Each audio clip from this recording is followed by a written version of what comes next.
Welcome back to the channel, everyone. Today is a beautiful, intriguing day to dive deep into the shadows of Port Charles, and trust me, we have a lot to unpack. Did the writers honestly think we would just forget about the devastating floating rib explosion and the bodies left in Julie and Jerome's wake? Do they really believe we wouldn't notice the glaring, terrifying similarities between a ghost from the past and the mysterious new executive currently stalking the streets of our beloved city? Are we supposed to blindly accept that this man, Hudson, just happened to wander into town looking for Ethan Lovett and Delilah Wilson with no ulterior motives? If you ask me, there is a massive, manipulative scheme playing out right in front of our eyes, and the target is none other than our legacy families.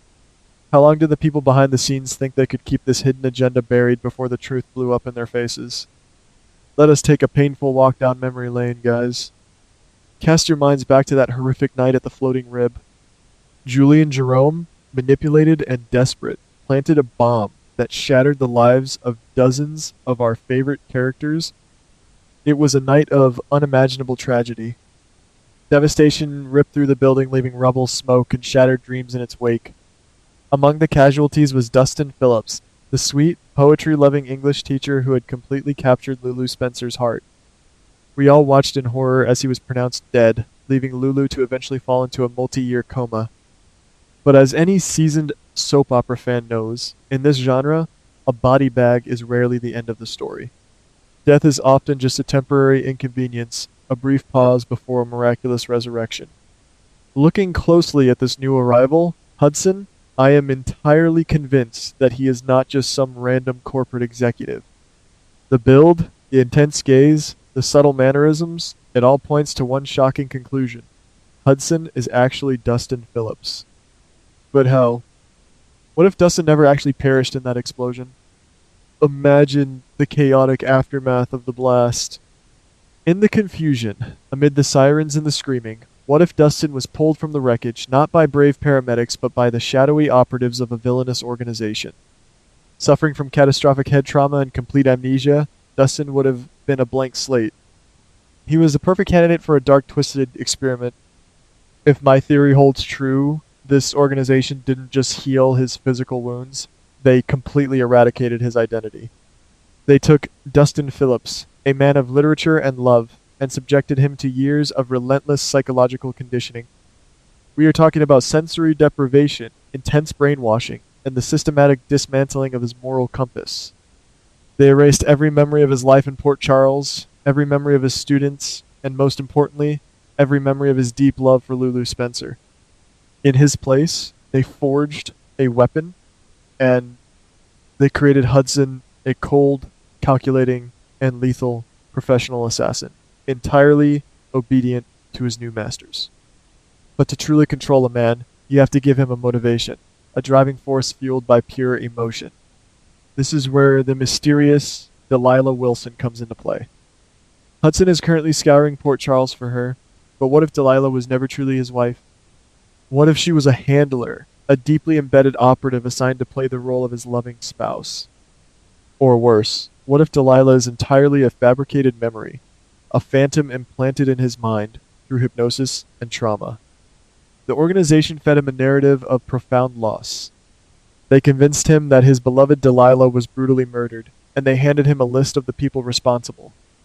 Lulu Spencer, Sonny Corinthos, and Ethan Lovett. Now, let us examine the terrifying domino effect this revelation would trigger across Port Charles. The first domino has already begun to wobble. Ethan Lovett. Ethan is a survivor, a cunning grifter who always knows when the wind is changing. Recently, Ethan has been caught up in blackmail schemes with Ava Jerome, but the moment Hudson arrived in town, Ethan panicked and prepared to flee. Why? Because Ethan's street smarts are tingling. If he somehow caught wind that a highly trained assassin is hunting him, especially one wearing the face of a dead man, he would run for the hills. Ethan's sudden, desperate exit isn't just a coincidence. It is an act of sheer self-preservation against an unholy alliance that wants him dead.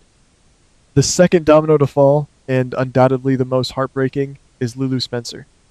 Our dear Lulu has already endured so much. She lost years of her life to a coma, waking up to a world that had moved on without her. She is currently battling Rocco's teenage rebellion, dealing with Dante's secrets, and fiercely fighting Carly Spencer over Valentine Cassadine. Lulu is emotionally exhausted and incredibly vulnerable. Now, imagine her turning a corner in Port Charles and coming face to face with Dustin Phillips. The shock alone would be enough to break her. But the true horror lies in the fact that the man looking back at her won't have love in his eyes. He will have cold, calculated murder. It is no coincidence that Hudson seems to know exactly where to go and who to talk to. I strongly suspect that his knowledge of Lulu's phone number, her address, and her daily routines is not the result of his own investigative work. That information was spoon-fed to him by the organization. They have provided him with a meticulously detailed dossier to ensure his revenge is swift and absolute. Lulu is likely his primary target because she was Dustin's strongest emotional tether. By forcing Hudson to pull the trigger on the woman he once loved, the organization will solidify his programming, proving that the sweet teacher is dead and only the assassin remains. Once Lulu is targeted, the third domino falls squarely on the Corinthos Empire. Sonny Corinthos is currently distracted, dealing with the fallout of Jen Sidwell's traps, Ava Jerome's shifting loyalties, and Jason Morgan's shocking decision to leave the mob. Sonny's defenses are down, and his inner circle is fractured. He is completely unprepared for an attack from a ghost. Hudson believes that Sonny is partly responsible for the fabricated tragedy of Delilah's death. A brainwashed assassin doesn't care about Sonny's heavily armed guards or his territorial control. Hudson is a phantom who will strike from the shadows, bypassing every security measure Sonny has in place. This could lead to the ultimate collapse of the Corinthos Syndicate. The final domino in this tragic chain reaction is Jocelyn Jax. Jocelyn, fresh off her secret WSB deals and brimming with newfound arrogance, has taken a mutual attraction to Hudson. She has decided to make him her personal investigative project, trying to connect his arrival to Ethan's hasty departure. Guys, she is playing with absolute fire. Jocelyn thinks she is a seasoned spy, but she is dealing with a lethal, programmed killer. If her snooping uncovers even a fraction of the truth about his identity as Dustin Phillips, she will trigger a deadly failsafe.